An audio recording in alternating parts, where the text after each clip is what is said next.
안녕하십니까. 언제나 소비자편에서 방송하는 콘스탄트 김입니다. 이번 시간에는요, 돈 버는 투자, 돈 버는 자산 관리가 되겠습니다.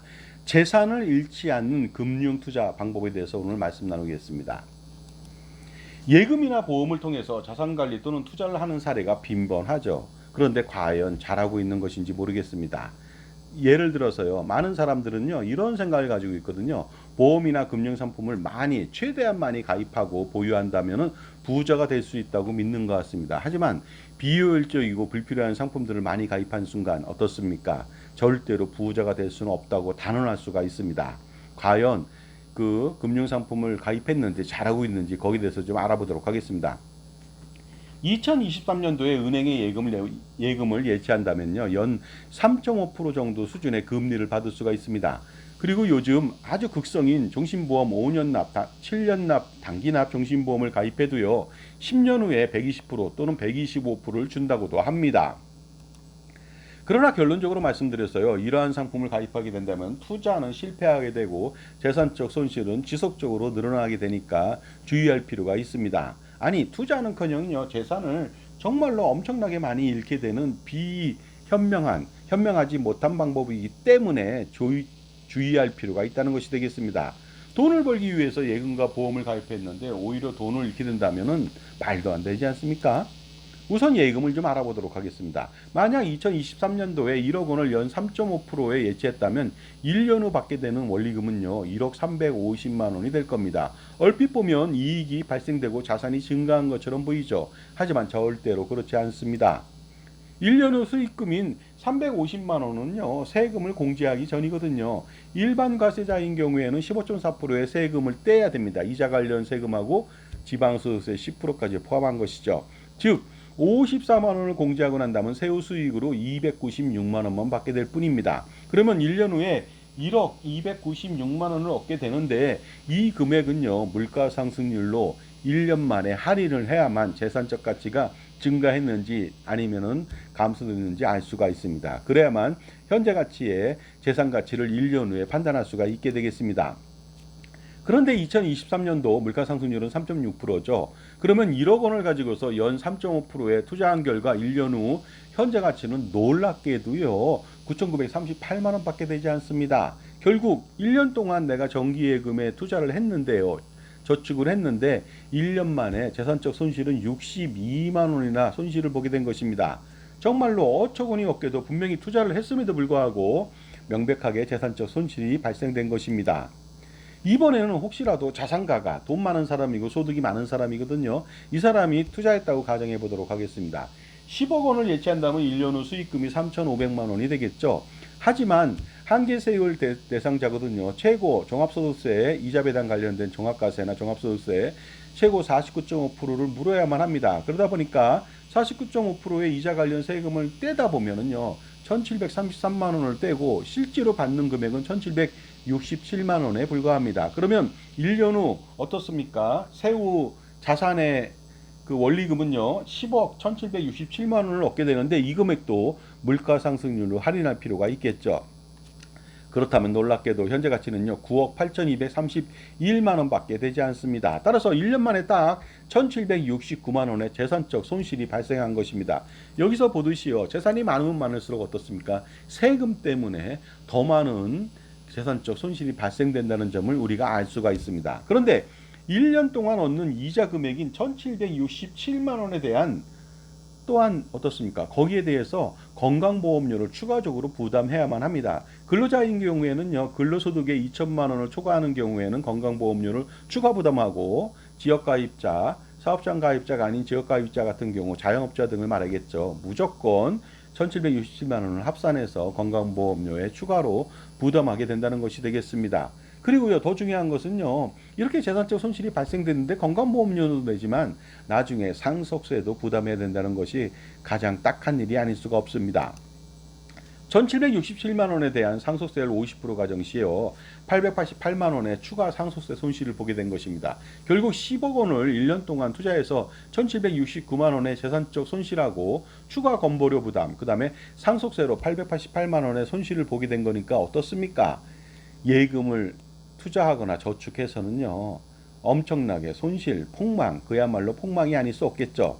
자, 지금까지 제 정보가 도움이 되신다면 무료 구독하고 좋아요 부탁드리고요.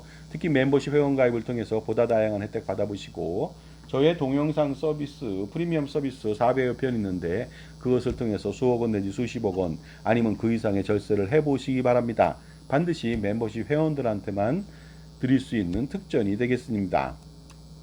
그런데 만약에 예금이 아닌 적금을 가입했다고 가정해 보도록 하겠습니다. 그렇게 된다면 손실액은 2배로 더 늘어납니다. 왜냐하면요, 거치형이라고 하는 것은 3.5% 하면 3.5%를 그대로 주는데 적립형은 매달 12개월 동안 나눠서 돈을 내잖아요. 그러면 3.5%가 아니라 세후 수익률은 50% 미만으로 떨어지기 때문에 적금은 예금보다 무려 2배 이상 재산적 손실이 발생하는 것이 되겠습니다. 가령 1년 동안 3.5%의 이자를 지급하더라도 적립형이기 때문에 1년간 총 납입액 대비 세후 수익률, 실질적인 수익률은요, 연 3.5%가 아닌 1.9%도 안 되는 아주 미미하기 때문에 그렇습니다. 그러므로 예금이 아닌 적금을 가입한 경우에는 더 치명적인 재산적 손실을 본다는 것입니다. 이번에는 단기납 정신보험에 대해서 알아보도록 하겠습니다. 몇 년 동안 정말로 엄청나게 보험사하고 보험 판매인한테 이익을 줬고요. 그 다음에 가입자한테는 엄청나게 재산적 손실이 발생할 수 있고, 특히 요즘 비과세 과세 논란에서 헤어날 수가 없습니다. 만약에 과세당한다면요, 그야말로 치명적인 재산적 손실하고요, 씻을 수 없는 잘못된 판단에 따른 엄청난 후회를 하게 될 겁니다. 종신보험으로 사망보장을 받는 것도 정기보험 대시 10여 배, 15배, 17배 이상 더 비싼 보험료로 보장을 받기 때문에 종신보험은 상당히 비싼 보험료를 내는 문제가 심각한 상품입니다. 그리고 종신보험은 보장보험이죠. 저축보험이 절대로 아니죠. 그런데 어처구니 없게도 5년 납, 7년 납으로 단기납으로 판매를 하다 보니까요, 큰 문제가 발생할 수가 있습니다. 특히 보험회사의 공시율이나 예정률이 2.5% 내외라면 그대로 주지도 않거든요. 공시율이라는 것은요, 어떻습니까? 납입한 보험료, 영업보험료 중에서 그 사업비를 뗀 적립순보험료가 10년 납 연금보험 같은 경우는 90%밖에 안 됩니다. 90%가 2.5%로 굴러가는데 2.5%도 적립형이라면 1.15%밖에 안 되거든요. 실질적인 수익률은. 그러다 보니까 저축 효과나 투자 효과는 거의 없다고 볼 수가 있게 되겠습니다. 왜 이런 일이 일어나느냐면 보험을 통해서 저축과 투자를 한다는 것은 말도 안 됩니다. 왜냐하면 보험은 원래 사업비가 엄청나게 들어갔고요. 위험보험료를 떼고 난 보험료에 대해서 공시이율하고 예정이율을 적용하기 때문에 수익이 저조할 수밖에 없는 것이죠. 왜냐하면요, 은행 같은 경우는 예대 마진을 보잖아요. 그 다음에 증권회사 같은 경우는 투자를 통해서 아니면 거래 수수료를 통해서 수익을 챙기는데 보험은 그런 게 아닙니다. 보험은 보험 가입자의 어떻게 보면은요, 돈을 가지고서 운용을 하다 보니까 사업비 다 떼고 나머지로 투자 관리 해봤자 어떻습니까? 당연히 투자 수익이 떨어질 수밖에 없겠죠. 그럼에도 불구하고 보험을 통해서 저축을 한다고 하는 것은 넌센스가 아닐 수 없습니다. 그런데 단기납종신보험은요, 희한하게 사업비 구조를 만들어 갖고 환급률을 10년 차에 좀 더 많이 주게 만들었습니다. 좀 더 많이 줄 뿐이지 다른 저축과 투자에 비하면 상당히 저조하다고 볼 수가 있는데 10년 차 환급률이요, 120%, 125%를 준다고 떠들어대면서 가입을 종용하는 실정이니까 아연실색하지 않을 수가 없습니다. 만약 매월 100만 원씩 7년 동안 납입하고 10년 후에 120%를 준다고 한다면 총 1억 80만 원을 받게 되니까요. 이자는 1680만 원이 되겠습니다. 그래서 매월 100만 원씩 납부하게 된다면 10년 동안 매년 어떻습니까?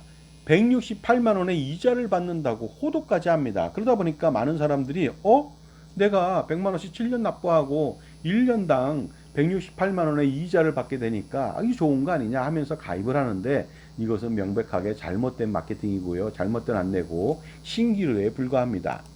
왜냐하면요, 일단 매년 168만 원은 주지는 않습니다. 10년간 유지했을 때 그거를 거꾸로 환산했을 때 그렇다는 것이죠.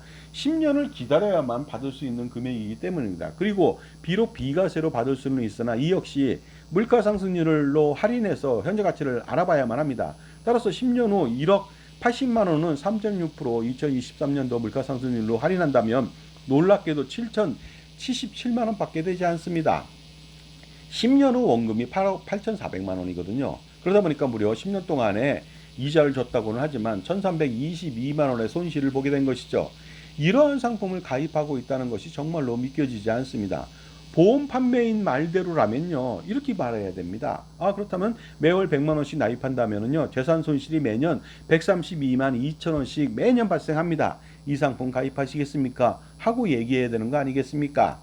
그리고 10년 후 125%의 환급을 준다고 해도 마찬가지가 되겠습니다. 원금 8,400만 원에 이자가 2,100만 원인데요. 현재 가치는 7,372만 원입니다. 즉 1,028만 원의 재산적 손실을 피할 수가 없다는 것이 되겠습니다.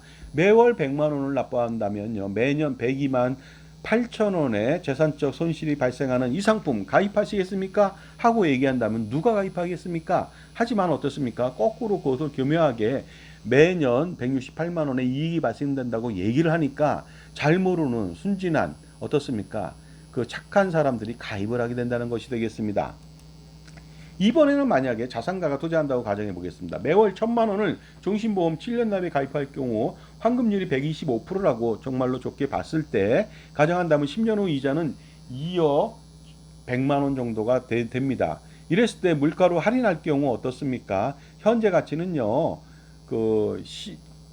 뭡니까? 10년 후에 이자까지 포함해서 원리금에 대해서 현재 가치로 할인하게 된다면요. 현재 가치는 7억 3,721만 원에 불과합니다. 즉 10년 동안에 1억 279만 원의 재산적 손실을 피할 수가 없다는 것이 되겠습니다.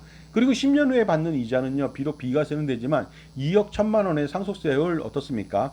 50% 가정시 무려 1억 500만 원의 상속세도 피할 수가 없습니다. 그야말로 종신보험 단기납 가입을 통해서 자산관리는 철저하게 망친 셈이 되겠습니다.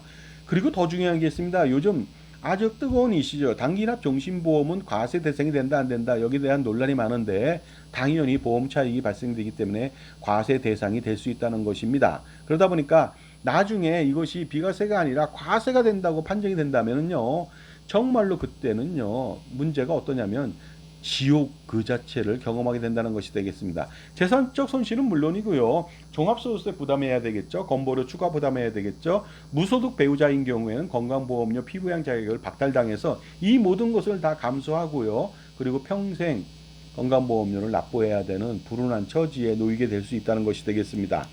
따라서 이러한 투자는 절대로 금물이고요. 소득세와 건보료 그리고 상속세 등을 고려한다면 개인이 투자한다면 절대로 안 되고 법인에서 투자할 필요가 있겠죠. 바로 어떻습니까?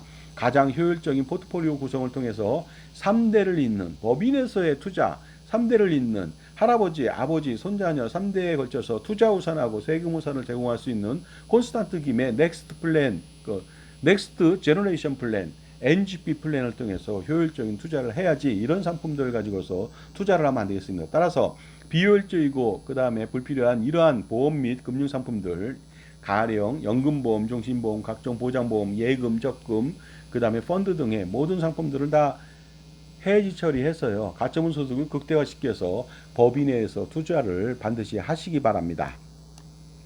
자 지금까지요. 효율적인 자산관리에 대해서 말씀 나눴고요. 100년 동안에 콘스탄트 김의 NGP 플랜에 대해서 말씀드렸는데요. 반드시 여러분들요. 효율적인 투자를 위해서 그 다음에 효율적인 절세를 위해서 100년간의 그 세금 우산을 받기 위해서는 콘스탄트 김의 NGP 플랜을 실행시켜야만 되겠습니다. 감사합니다.